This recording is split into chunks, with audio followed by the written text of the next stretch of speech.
Another one for Tommy boy. Another one for the world. Another one for the listeners. Episode number 26 of the Third Leg Podcast. I'm your host, Riley Warren, and alongside with me is my co-host, Dr. Dunny. How you doing? How you been, buddy? Hey, pretty good. Struggling through the work week. We've been working on the house a little bit too, trying to get it ready for football season. We're almost there. Almost there, buddy. Week by week, we're getting closer and closer. The wives aren't going to love it, but football season is almost here. Today, we're going to discuss the AFC East, break it down, tell you our favorite bets, and how they look going into the season. Definitely. One of the tougher divisions in football, truthfully. Easily. I think this division, AFC East and the AFC West, are some of the toughest divisions. I think the top two in each division will have a chance to go to the Super Bowl. So AFC East, we got the Jets, the Dolphins, the Bills, and the Patriots. How you liking them? How you feeling about it? This is a fun division, right? Everyone you can get at plus odds if you're looking at division winner, but all of them are like right around the plus 1 to plus 300, except for the team that should do the worst of the division, the good old Patriots, which is, I guess, kind of good to see after they went on a 20-year run of just absolutely dominating this division. So, how the turntables, right? As Michael Scott would say. How the turntables. It's definitely weird seeing the Pats at the bottom of the division. Do you think Zeke's going to help at all? Or do you think he's just, going to do whatever he does and it's not going to have too much impact? Right. I wrote that down kind of as like what is it going to do for the Patriots, right? I guess what Zeke are you getting? Are you getting the hungry Zeke who can, be a 3-down back and dominate like he used to? Are you getting the guy who is a really good pass blocker and a really good goal line finisher? Because Zeke does that very well. Or are you getting a guy who kind of is like, fuck it, I'm almost done with my career. I'm here for a year, then I'll try and go get another contract, and maybe I'm done at that point. I would assume that they'll rely on Ramondre quite a bit, and then bring Zeke in for the third down and goal line situations. But who knows? I would love to see Zeke do well, though. He was one of my favorite backs to watch in the NFL after he got out of Ohio State, obviously. But for sure, we can say good things about him as soon as he's into the NFL. Right. And it's purely because his rookie year, I traded to get him on my fantasy football team and won the league because of that trade. So he was forever immortalized in my eyes. Cemented. You hung his jersey up in the rafters. For sure. I respect that. All right, let's start from the top with the Jets. Their over-under is set at 9.5 wins, and their odds to win the division is at plus 250. So 9.5 wins, that's pretty much like the cutoff line that I have them at. Looking at their schedule, I said 9-7 with a chance to get double digits if they can split with either the Dolphins or the Bills. Obviously, they're tough environments to go play at for those two teams because the Miami, you're playing in the heat when you might not be used to it in the later months. And then Buffalo is just a tough environment regardless.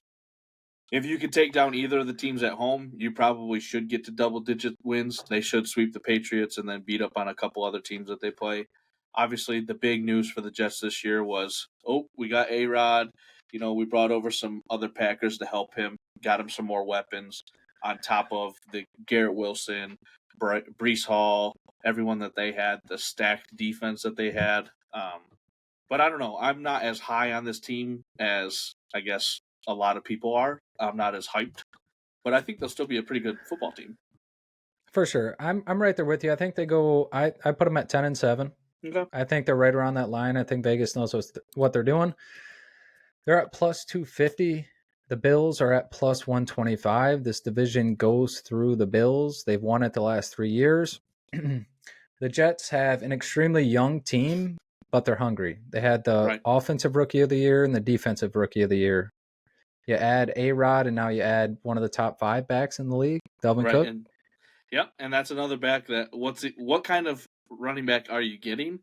How are you going to use him? That kind of thing. What do you think? I believe that he has the potential, if healthy, to have one of his best seasons because like he did in Minnesota, a great passing game, receiver wise, but they have one of the best quarterbacks in the league. So being able to man up or being able to stack the box at all is going to be impossible. He's going to have probably the best look against a defensive scheme than he's had in his NFL career. So I think he has the potential to do his best and be able to get a huge contract for next year if he wants to stay or if he wants to go somewhere else. I think it helps Brees Hall a lot because he's coming off that injury. He'll be able to ease into the year and not have so much pressure and so many snaps, the workload. They don't have to rely on what would be a third string running back that is going to be, pushed down on the depth chart playing special teams now that they have their actual number one. Like I said, I think they're super young, but I think they're extremely hungry. They know, like, anyone on this team that is in the first couple years that is playing knows that this is their best chance to win. Whether it's a chip, the division, whatever, like having A-Rod and now one of the best running backs, like they got to be so focused and locked into this year that I think the Jets could do really well. But the thing is, there's just so much pressure on such a young team. So it's really just how they're going to handle it, which is one of the more exciting things about it. I don't know if they're going to be able to live up to it just because of this division. This division is extremely hard. If this team was in the NFC East, obviously they're winning 12 games. They're going to be top of the division. But with this division, Dolphins are extremely good. The Bills have won it the last 3 years. They're the favorite. You think the Bills would have multiple chips if it wasn't for the Chiefs in the playoffs because they've owned this division and got to the playoffs. They've had a lot of opportunity to go further. So for me, I think this division yet again is ran through the Bills, but the Jets have a huge upside and a lot of potential. For sure. And just piggybacking off of what you said, Dalvin Cook obviously has been one of the best backs in the league his entire career. And if you look at how A-Rod ran his system in Green Bay, they threw the ball to the running back quite a bit. They used him on motions, give him the quick pitch out to the short side, the long side of the field, get him going. I think Dalvin Cook's a better runner than Aaron Jones and potentially a better pass catcher than Aaron Jones. So, what the sky's the limit for him. And then once Brees Hall comes back, I love that you said he can take his time getting back from the injury because that's one you don't want to rush back from. He looked super good last year, was going to be a top 10 fantasy back.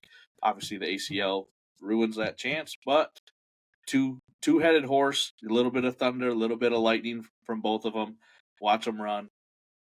Jets should be good. I agree wholeheartedly with you. This division's just tough. Can they split, or are they going to get swept? That'll be what breaks it down for 10 wins for me. For sure. I think plus 250 is not too bad. To be honest with you, I'm not super high on the Dolphins. They could surprise me, and we know what they're going to do on offense. But I feel like the Jets at plus 250 isn't that bad. I feel like that's pretty decent value for the Jets right now. And I would go along with you. I mean, Aaron Rodgers, obviously, he's played in big games. Has he always played the best in the playoffs? No, but regular season, he typically plays pretty well. So we'll see. For sure. All right, piggybacking off of that, let's go to the Dolphins. All right. So plus, what did you have, Matt? I think I found plus 300. That's what I had. Plus 300, over under 9.5 wins. Perfect. I had over 9.5 wins was plus 100 on DraftKings when I just looked a second ago. So looking at their schedule, I have them at 10-6, and this is fully on Tua's health. If he's not playing or if he gets another concussion, I think the Dolphins will be a bottom feeder team again. So, like they have been much of the 2000s. Obviously, they have some explosive weapons in Tyreek Hill and Jalen Waddle. They lost Gesicki, so that's their tight end threat is potentially gone. They have some speed demons in the backfield with Jeff Wilson and Raheem Mostert. Defense, great defense. Jalen Ramsey obviously tore his meniscus, had it surgically repaired, so he'll be back late in the season. If they can get in playoff position, add that asset to their defense, good Lord, look out. For sure. I'm right there with you. I think their offense is gonna have to play as good or better than they have been and have to carry this defense. It's kind of been the name of the game for a little bit for the Dolphins, but I think Tua's play style is not the same as it was before these concussions. He's a little more conservative, but they also have Tyreek and Waddle, and then they added Robbie Anderson and then rookie Braxton Berrios. So they have a lot of talent around the ball, and that two tandem running back is no joke. They did their job last year. They did really well. I have faith in this offense, like I said, but it's really just up to the defense, especially against this division's offensive caliber. So you're going to have the Jets and the Bills. These offenses are no fucking joke.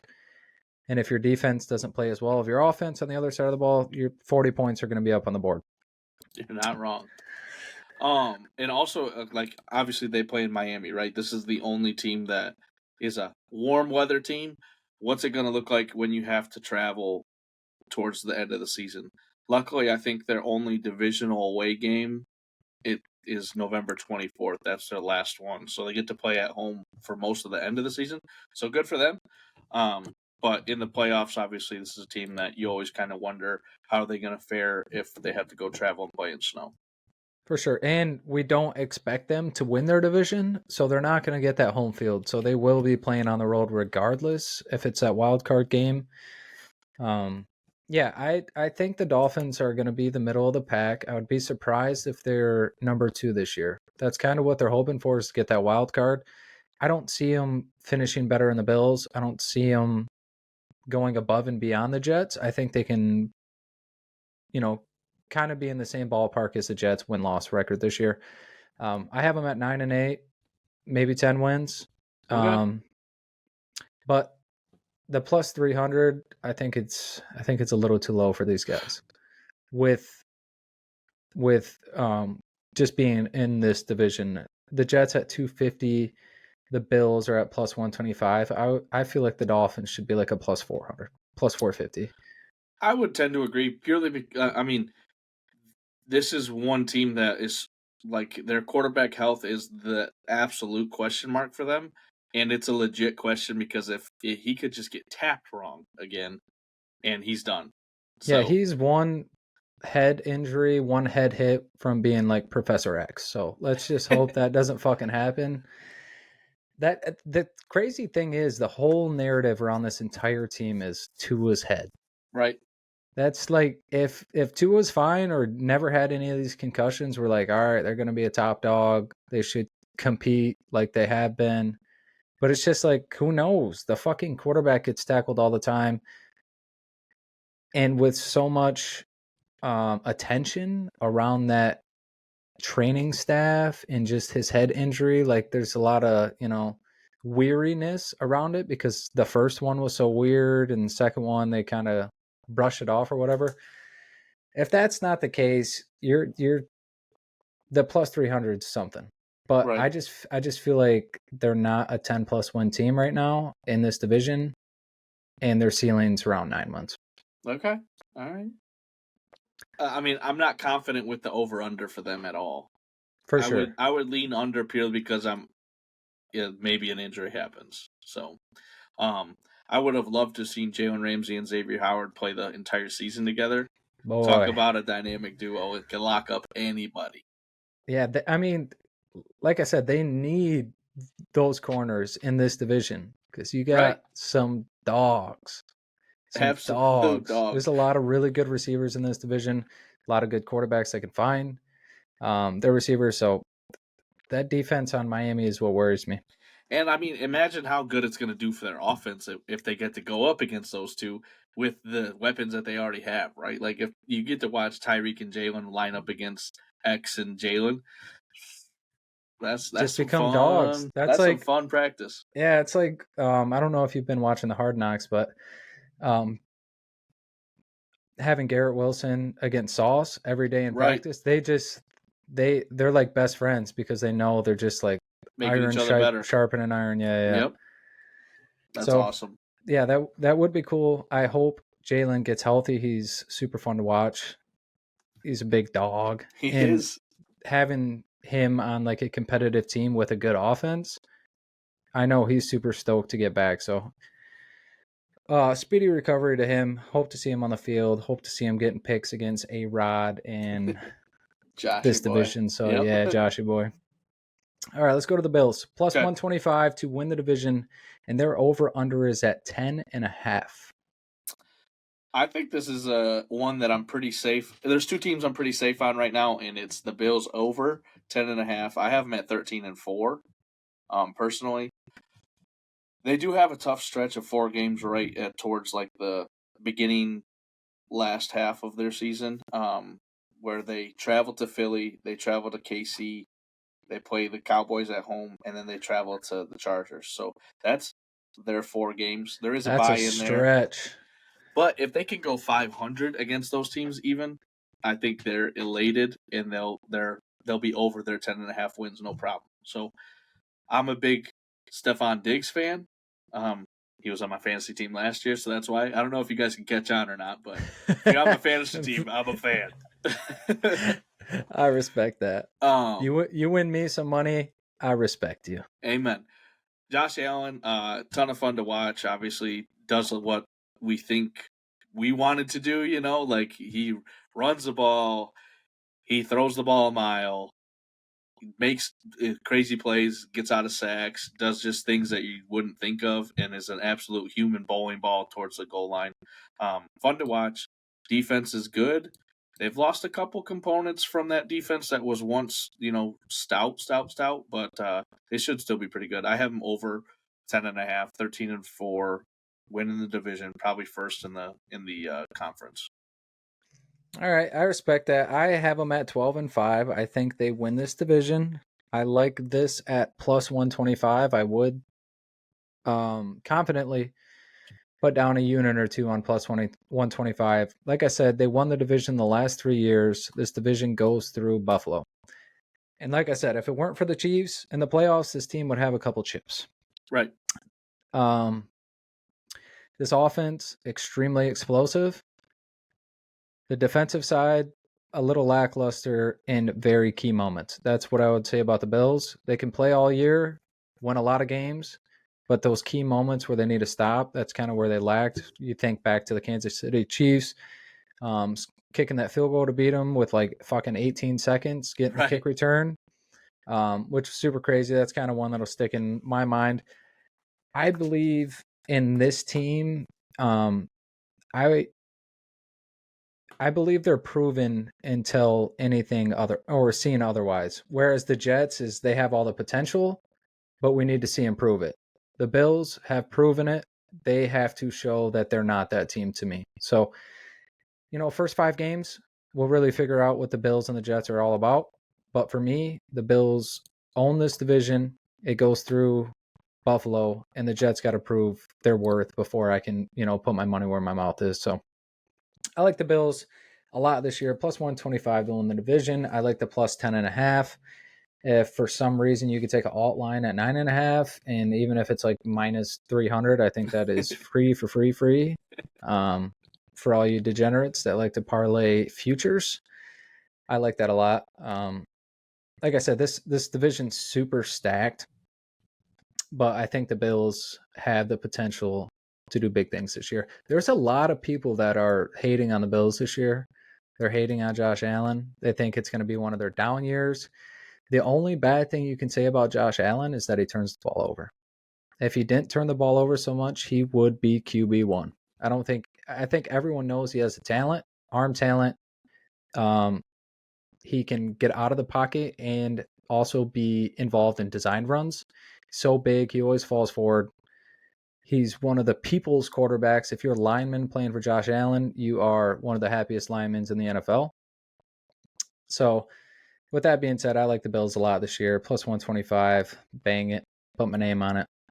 Definitely. And like you were talking about Jets and Bills, we're going to find out week 1. They're Monday Night Football, week 1 on 9/11. So that'll be a real fun game to watch. People are kind of calling it the game of the week already.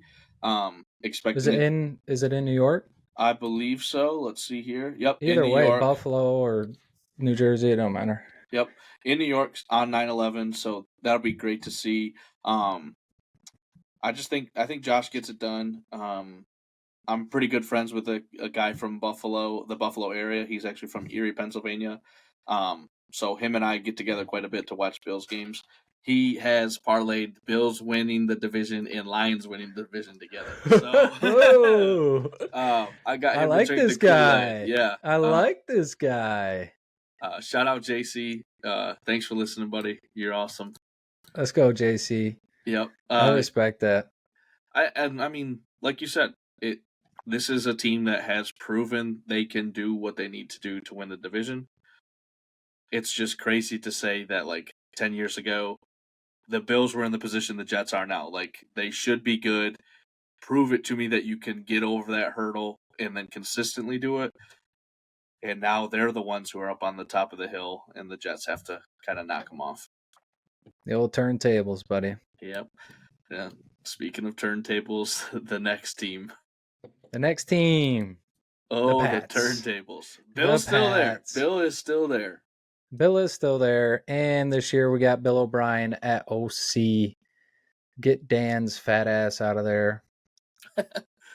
Freaking Matt Patricia. Oh, Matt Patricia, yeah, not Dan. I'm tripping. He screwed the Lions for however many years he was in Detroit. But yeah, for the Patriots, it is a good change to make Bill O'Brien the offensive coordinator. I think last time he ran on offense, they were third in the NFL, and as far as like how efficient and how explosive their offense was. I read a little news article right before we hopped on here. Bill O'Brien was ranked third as far as offensive coordinator goes, behind Detroit Lions, Bill Johnson, right? Bill Johnson. And the Chargers, Kellen Moore, he just came over from Dallas. So this is a team that, really struggled last year as far as offensively. Probably couldn't score, 14 points a game, but their defense scored points for them and held teams down. So they tore up the Lions pretty good. Obviously, that was tough to watch. Defense is going to be good. Bill Belichick can scheme with the best of them. And they added a few weapons. What do you think? I think Bill's still at the helm. Their defense and special team is going to be dialed the fuck in per usual. It's all going to come down to the offense. Right. It's weird seeing the Pats at the bottom of the division, like multiple years in a row, and just like me saying, like, I am almost locking them in at being the worst team in their division. Super weird still. Right. Zeke can help out a lot, but I don't think he has a crazy change in the dynamic of this team. And Vegas also agrees with me. The line for them at plus 800 did not change with the addition of Zeke. It is what it is. You can say the same thing with the Jets. Delvin Cook did not shift their line at plus 250. So it's nothing crazy, but I just don't see enough talent around the ball, even with their additions of these ragtag receivers, like Juju. He did it with KC, but I just don't see a dynamic quarterback that can, add another dynamic to this offense to make them better, because it's just typical New England offense. You're going to want to run it twice, throw it once. That is like the New England way. They don't throw it 40 times a game. They don't scheme that way. They want to control the ball up front, control the line. And if they don't do that, they're in a world for trouble. That's just kind of how it goes. Usually it goes well for them. Past few years, it hasn't. They were at plus 800. Like I said, their over-under is at 6.5 wins, lowest in the division by 3 games. I have them at 6-11. And you're even kinder to them than I am. 5-12 is what I saw them at. Ooh. So this is the team that I'm also confident in, because I would take the under. I don't think they win 7 games. It would be a miracle. Hell might have to freeze over before that happens. I just don't trust Mac Jones. Obviously, they loved him. They were so happy that he fell to them. But looking at what he did in college, what he was asked to do in college, and then coming to the NFL, and if you have to win a game, he's not really the dude to do it. Bailey Zappi looked better than him last year when he was starting. So, like, are you going to have a little conundrum on your hands if, Mac Jones struggles the first few games? Or is Bailey or the fans going to start chirping, let's get Zappi back in there? Also, Trace McSorley, obviously a fan favorite, very popular name. Okay. Not a very good player, but is a very popular name. He's third on the depth chart as well. Defense wise, you nailed it on the head. Good defense, good special teams. My favorite Michigan player of all time plays for them, Jabril. So obviously, I like to watch him play. But other than defense and special teams, this is not someone I would touch as far as fantasy football. As far as trusting them to go over or to compete in any game, no, thank you. Yep, I'm right there with you. I have zero faith in this team doing anything in this division. I will say there is a decent chance they're gonna upset either the Jets, Dolphins, or Bills at least once, because that's what they do. They scheme really well, and you only have to have a few good quarters of defense to keep you in a ball game. So with that Bill at the helm, anything can happen. I just don't see them winning 7 games. I if the line was at 5.5, I still wouldn't even be super stoked about it. So I also like the under on this. I think the Pats are going to be the worst team in the division. And I'm super curious on what happens with Mac and Zappy, because Mac's going to want a contract here soon, but Zappy's still got 2 years behind him. So they might just let him go and let Zappy take control on that cheap contract and see what he can do. Because I don't think there's a big discrepancy between the two. I don't see one being above and beyond the other, even with the 2 extra years. So I'm not high on Mac. I liked him out of college because he went from Alabama to New England. Right. I thought you could be a system quarterback there and you could be a system quarterback in New England. But I just don't see a lot of talent, like a lot of eye candy, like that. He doesn't pass the eye test for me. You don't hear anything from the players saying like how crazy he is or any extra anything about this guy. The only news you heard about him last year was that he hated his fucking offensive coordinator, and everyone agrees with that. That's why they got him out this year. But at the end of the day, I do not believe New England's going to do shit in this division this year, maybe not for the next 3 years with the way this division's going. So, right. And talk about having a shitty way to start your season and a shitty way to end your season. First 4 games: Eagles, Dolphins, Jets, Cowboys. Last 4 games: Chiefs, Broncos, Bills, Jets. So like, oh my God, that's half of their schedule right there, and like I don't feel confident with any of those games for them. Yeah, those you just named 8 games. If they won one of those games, I'd be very surprised. Very surprised. I hope they turn me into a doubter, or a believer this year. Hopefully they turn me into a believer this year, because I don't think I've ever thought of the Pats the way I do right now going into this year.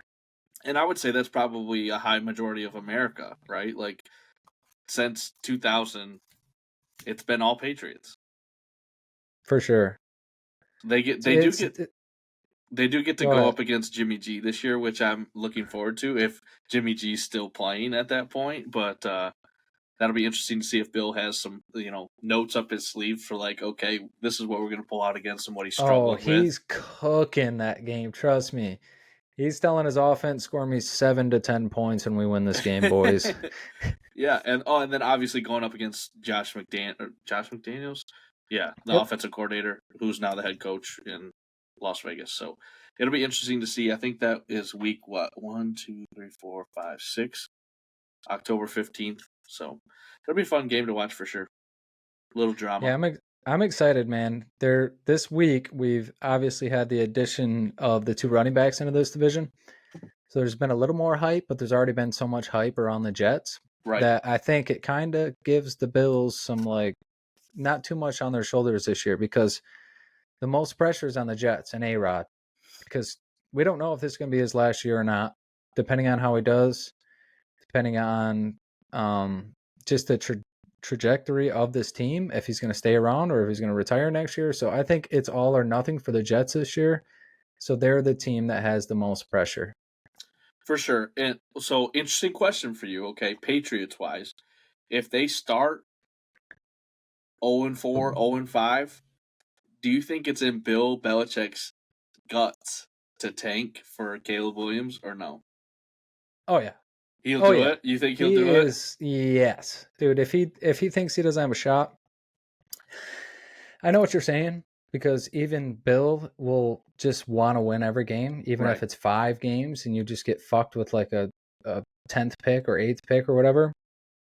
But I think Bill knows if he wants to start another regime, he's going to need another stud at quarterback, and Caleb's that dude. I think he's going to have a hard time because the Bucks and the Texans are going to be fighting for that spot.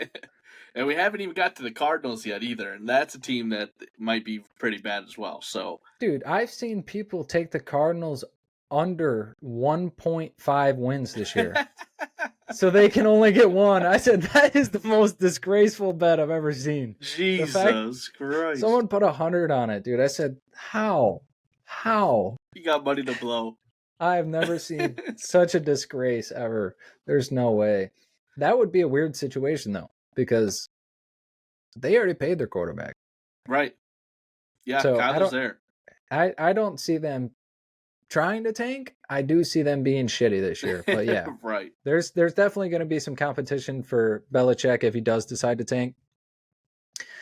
And I do understand your mindset of him even winning 4 games, just like winning and scheming and doing what he does best. So it's not in his nature to just lose games. If you pull up their schedule, it is treacherous. Like, straight up bad. I feel bad. That's Terry.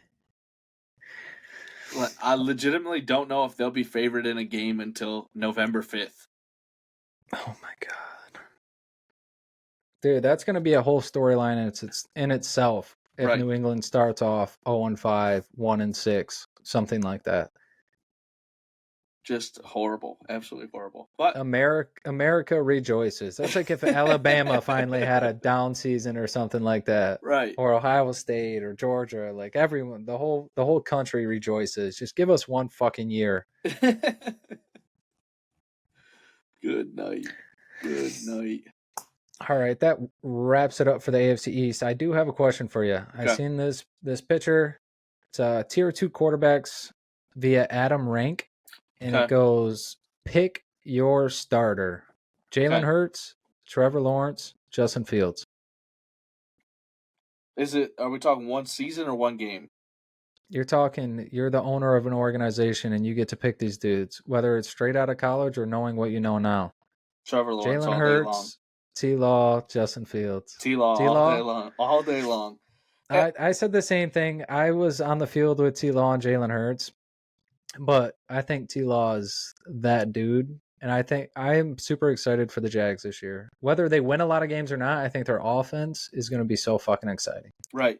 And like what we talked about a couple episodes ago with the Jags, in my view of Trevor Lawrence, he was the best quarterback in high school. He was the best quarterback in college. With these guys as his competition, why would he not be the best quarterback in the NFL? He made a big jump once he finally got a coach that actually gave a shit about his players. Didn't have Urban Meyer. Right. Yeah, I think everyone gets better after that. His coach wasn't kicking his kicker literally in stretches. But yeah, Trevor Lawrence all day long. Jalen Hurts, obviously stud last year. Played phenomenally in the Super Bowl. Unfortunately lost, but did play well. Justin Fields was starting to show signs of absolutely being a stud last year. Maybe he runs a little bit with too no much. receivers. Right, exactly. With him being the only offensive threat that you really have to worry about, and was still tearing people up. I don't know. I just think Trevor Lawrence, as far as whole-rounded quarterback, he can move, and I think he throws better than the two of them. So, do you take Jalen Hurts at 2 and put Justin Fields at 3 then, if you're ranking them? As it stands right now, yeah, because I think Jalen Hurts throws a better ball than Justin Fields does, and can still run. Maybe not as good, but I think the gap in their throwing is bigger than the gap in their running. Do you think if Justin Fields had Devontae and AJ, that it'd be a little different? No? You think if Jalen had the Bears receivers that he would look that good? I don't know that he would look that good, but I guess what I'm saying is, you know what I'm saying? Right. Look at the Lions game last year against Justin Fields. The pick that he threw to give us the game, the pick 6 that he threw, was just awful. And that's purely what I'm going on right now, because I didn't watch Justin Fields play a whole lot. I also didn't watch Jalen Hurts play a whole lot. Jalen Hurts obviously made a huge jump in his ability last year and a little bit the year before. It's tough to say. I would go Trevor Lawrence, Jalen Hurts, Justin Fields, and I hope I'm wrong. I hope Justin Fields plays well, except for against the Lions. So, hey, at the end of the day, being the third person on that list is still, that doesn't mean you're not a great quarterback. right. You know what I mean? You're on the list. That's yeah, exactly. All right, I got one more question for you. Okay. These are teams to stay undefeated the longest. Okay. All right, so I'll just read you the top 5. Chiefs plus 750. Bengals plus 900. The Niners plus 1,000. The Eagles plus 850. And the Bills plus 900. What team stays undefeated the longest? Ultimately, right now, like right off the top of my head, I would take the Bengals off that list. Purely because Joe Burrow, you don't know the status of him and if he's going to play Week 1. Yeah, they've been quiet about that, haven't they? Yeah, and I mean, looking at their division, they play some tough opponents. You know, God, Chiefs, Bills. Who are the other? 49ers, Eagles. I would take the 49ers. 49ers at plus 1K. That's pretty good odds to be the longest remaining undefeated team. All right, hear me out here. Okay, this is what they open with. Mm-hmm. Steelers, Rams, Giants, Cardinals, Cowboys, Browns, Vikings, and then they play the Bengals. All right, I might just hammer it right now. Right? Like those are all winnable games. It better hammer it now before Nick Bosa signs, because once he signs, I bet you it goes down. But yeah, I would believe in the 49ers. I respect that. They got the Dallas Cowboys up here at like plus 2,000. They also got Baltimore at plus 1,400. Okay. They're also in the same, they're pretty far down there because of the Bengals, their division. I'm sure they got a tough few games to start out. They definitely I was surprised the Chiefs were at plus 750 when they're going to lose against the Lions Week 1. Right, exactly. What are the Lions at? Where are the Lions? They're probably like a plus 10K to be the longest undefeated team. I mean, if we get through the Chiefs, we got a chance to really make some noise. As far as longest undefeated. Let me just say, if we beat the Chiefs, I think half of Detroit's going to overdose on Kool-Aid. So I'm not sure how many fans are going to have left because we're all going to be dead. You're not wrong. You're not wrong. Oh, man. All right, and I just thought of a question while we were talking about this that I get to ask you. This is totally off the cuff here. Running ability as a quarterback. Rank these 3, or which would you have? Okay, I think it's a pretty obvious answer. Lamar Jackson, Justin Fields, or MV7, Mikey Vick. No, it's Michael Vick. I mean, what are we talking about here? Okay. What are we talking about here? You could say Michael Vick versus the field, and I'll take Michael Vick. Every quarterback ever. I'll take Michael Vick. But I will take Lamar second. Okay. I do really like Lamar. Lamar is like one of the, not the only quarterbacks, but one of the quarterbacks that has the most design runs, and it's schematically important for this team to win games. Other players, they might pop off, but they're not expected to pop off and have 10 to 12 design runs a game. So I think Lamar kind of gets the nod there as maybe one of the best runners in the league right now, especially as a quarterback. Right. So, I think he got drafted to literally the perfect team. He did. If there's a lot of other teams that if drafted, he would be forced to be more of a pocket quarterback because the offense coordinator and the head coach isn't going to scheme that way, because that's just a lot of coordinators and head coaches. They don't change their fundamentals and their scheme patterns for even newer players. They draft players for their scheme. Right. So, yeah, I think Lamar has the best team to be able to do this, especially with his head coach, multiple running backs, and a great tight end. That's kind of like the trifecta. The trifecta and what you need if you're going to have a mobile quarterback. So for sure. MV7, best quarterback all time. He is my favorite quarterback all time. Amen, I wore his brother. cleats in middle school when he was in prison, so that's that's my claim to fame. I still had his back. I was repping. He's that dude. I had his red jersey for the longest time. I wish I still had it. I'd hang it up on the back wall here. Yeah, it'd be something back there, eh? Hey. That's all you need to see right there, folks. I respect that. We'll get some more stuff going back there sooner or later. We'll have something out in the man cave when it's done. We painted this weekend. We cleaned. We're looking at getting some carpet out there, and then the projector and the TVs are going up. So we'll be ready. Hey, I'll be there in a couple weeks. 2 weeks. Amen. 2 weeks. I'll be out in Clio. I'll be out to see you. Don't you worry. Perfect. All right, boys, that is going to do it from us. Episode 26 of the Third Leg Podcast. As always, we appreciate you guys. Much love. Show some support to the TikTok, Facebook, Twitter, Instagram. What do you got for us, Dunny? What do we got going on next episode, or what are we looking at doing next week for AFC West? AFC West, we are going to have Shaggy Betts on. Hopefully. Yep. He said he's good to go. But next week, we're going to have Shaggy on. We're going to talk about his homer Kansas City Chiefs, one of the luckiest fan bases of the century. So we're going to do that, and then we're going to cover a college football division and go over some spring ball shit and just off-season college football. So look for us there. Probably a normal Tuesday, Friday upload. To stay on the lookout for us. As always, we appreciate you guys, and we will see you next episode. Peace. Another one for Tommy Boy. Another one for the world. Another one for the listeners.